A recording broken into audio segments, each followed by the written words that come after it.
Hello friends, તો આજે આપણે વાત કરવા જઈ રહ્યા છીએ 11મા ચેપ્ટરની. તો પહેલો પ્રશ્ન છે ભાઈ કે મુક્ત અર્થતંત્રમાં કોને બજારનો રાજા કહે છે? તો મુક્ત અર્થતંત્રમાં ગ્રાહક એ બજારનો રાજા છે ભાઈ. કસ્ટમર ઇઝ અ કિંગ, તમે જાણો છો ભાઈ. ગ્રાહકના થતા શોષણને મુખ્યત્વે કયા ત્રણ વિભાગોમાં વહેંચી શકાય? તો ગ્રાહકના થતા શોષણને મુખ્યત્વે ત્રણ વિભાગોમાં વહેંચી શકાય. એમાં પહેલું આવે શારીરિક અને માનસિક શોષણ, ત્યારબાદ આવે આર્થિક શોષણ અને ત્યારબાદ આવે જાહેર હિતોને નુકસાન. તો આ ત્રણ રીતે ભાઈ ગ્રાહકો સાથે છેતરપિંડી થઈ એવું સાબિત થાય, નુકસાન થયું એવું સાબિત થાય ભાઈ. શારીરિક અને માનસિક શોષણ, આર્થિક શોષણ અને જાહેર હિતોને નુકસાન. ટ્રસ્ટીશિપના સિદ્ધાંત મુજબ કઈ વ્યક્તિ ધંધાની જગ્યાએ આવતી સૌથી વધુ અગત્યની વ્યક્તિ છે? તો ટ્રસ્ટીશિપના સિદ્ધાંત મુજબ ગ્રાહક ધંધાની જગ્યાએ આવતી સૌથી વધુ અગત્યની વ્યક્તિ છે ભાઈ. સંયુક્ત રાષ્ટ્ર સંઘે બહાર પાડેલી માર્ગદર્શિકાથી કયા બે અધિકારી ગ્રાહકોને મળે તેવી તરફેણ કરે છે? તો જો એવું કીધું ભાઈ, સંયુક્ત રાષ્ટ્રસંઘની વાત છે.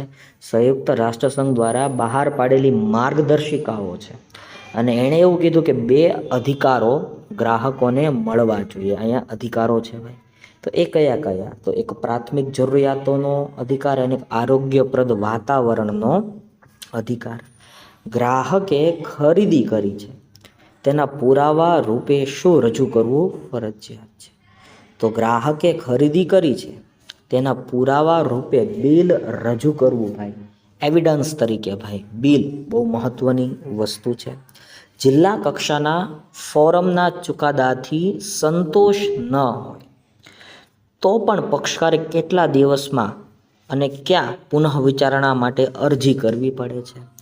તો જો જિલ્લા કક્ષાના ફોરમના ચુકાદાથી સંતોષ ન હોય એટલે કે અસંતોષ હોય તો 30 દિવસની અંદર રાજ્ય કક્ષાના સ્તરમાં પુનઃ વિચારણા માટે તમે અરજી કરી શકો છો. રાજ્ય કક્ષાના આયોગના ચુકાદાથી સંતોષ ન હોય તો પક્ષકારે કેટલા દિવસમાં ક્યાં પુનઃ વિચારણા માટે અરજી કરવી પડે છે? તો રાજ્ય કક્ષાના આયોગના ચુકાદાથી સંતોષ ન હોય તો પક્ષકારે 30 દિવસની અંદર રાષ્ટ્રીય કક્ષાના આયોગમાં પુનઃ વિચારણા માટે અરજી કરવી પડતી હોય છે. હવે રાષ્ટ્રીય કક્ષાના આયોગમાં કરેલી અરજીના ચુકાદાથી જો સંતોષ ન હોય તો ક્યાં પુનઃ વિચારણા માટે અરજી કરી શકાય? તો રાષ્ટ્રીય કક્ષાના આયોગમાં કરેલી જે અરજી છે, ચુકાદો છે, એનાથી તમને સંતોષ ન હોય તો સુપ્રીમ કોર્ટમાં પુનઃ વિચારણા માટે જઈ શકાય છે. જાહેર હિતની અરજી કઈ અદાલતમાં થાય? તો જાહેર હિતની અરજી રાજ્યની વડી અદાલતમાં અથવા સર્વોચ્ચ અદાલતમાં સુપ્રીમ કોર્ટમાં થાય છે. CERC consumer education and research centre, CPC consumer protection council, voice voluntary organization in interest of consumer education, voluntary organization in interest of consumer education. CGSI નું ફૂલ ફોર્મ થાય consumer guidance society of India. Consumer guidance society of India. CUTS it means Consumer Unity and Trust Society. Consumer Unity and Trust Society. CCC it means Consumer Coordination Council.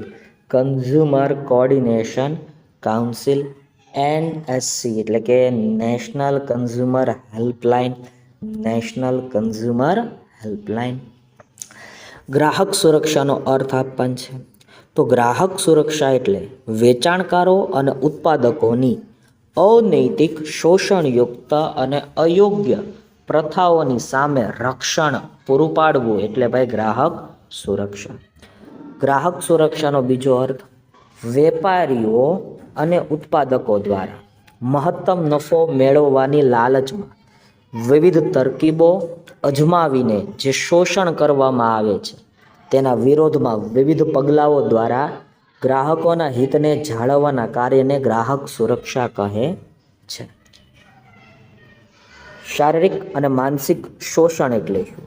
તો તમે જાણો છો ભાઈ કે હલકી ગુણવત્તાવાળી વસ્તુ કે બનાવટી વસ્તુના વેચાણના કારણે ગ્રાહકો હતાશા કે ગુસ્સાની લાગણી અનુભવે છે. વસ્તુના ઉત્પાદનમાં વપરાતા અયોગ્ય પદાર્થોને કારણે શારીરિક નુકસાન પણ થઈ શકે છે. આમ આ પ્રકારે થતા શોષણને શારીરિક અને માનસિક શોષણ કહે છે.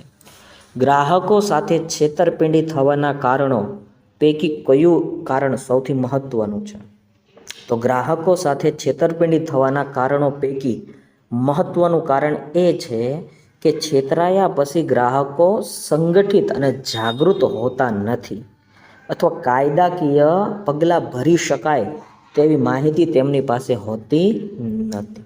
પુનઃ વેચાણ માટે કે વ્યાપારી હેતુથી ખરીદનાર વ્યક્તિઓનો સમાવેશ શામાં થતો નથી? તો જો પુનઃ વેચાણ માટે કે વ્યાપારિક હેતુથી ખરીદનાર વ્યક્તિનો સમાવેશ ગ્રાહકમાં થતો નથી. સ્પર્ધાત્મક બજારની મૂળભૂત શરત કઈ છે?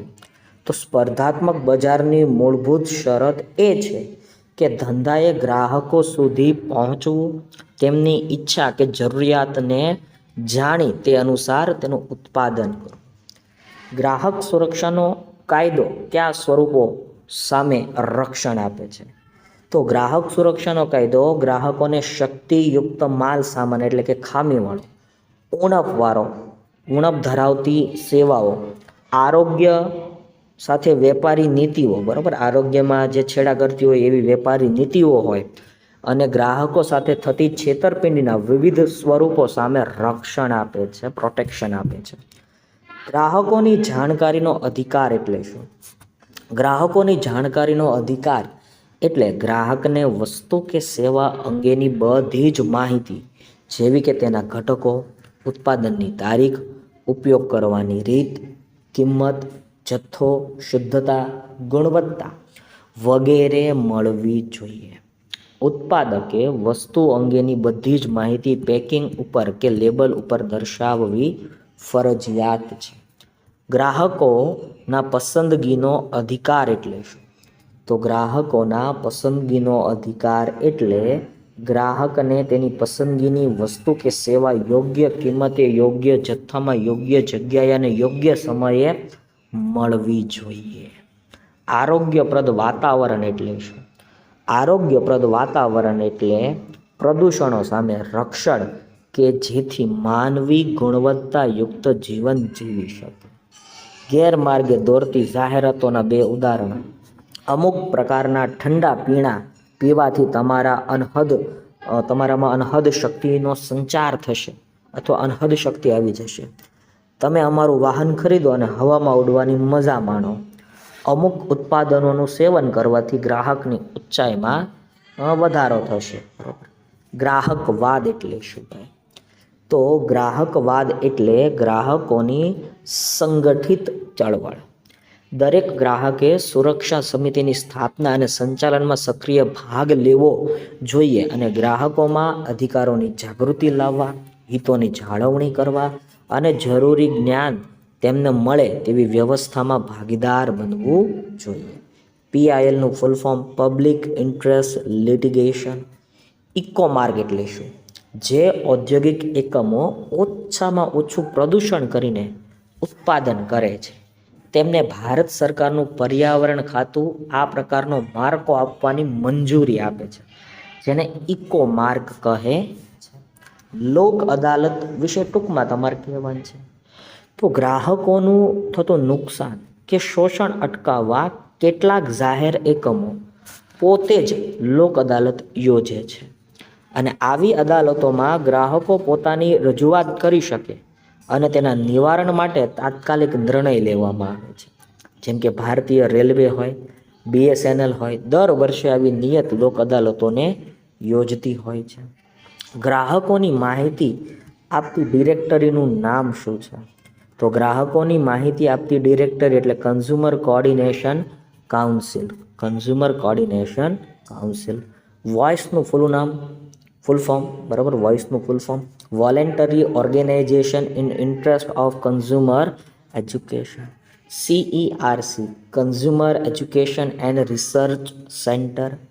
જિલ્લા કક્ષાના ફોરમના ચુકાદાથી સંતોષ ન હોય તો પક્ષકારે કેટલા દિવસમાં ક્યાં પુનઃ વિચારણા માટે અરજી કરવી પડે? તો જિલ્લા કક્ષાના ફોરમના ચુકાદાથી સંતોષ ન હોય તો પક્ષકારે 30 દિવસની અંદર રાજ્ય કક્ષાના સ્તરમાં પુનઃ વિચારણા માટે અરજી કરવી પડે. ખાસ યાદ રાખજો. વિડીયો ગમે તો એક લાઈક કરો, શેર કરો, કમેન્ટ સેક્શનમાં કમેન્ટ કરો. બાકી આવા નવા વિડીયો જોવા માટે અમારી ચેનલ સબસ્ક્રાઈબ કરો.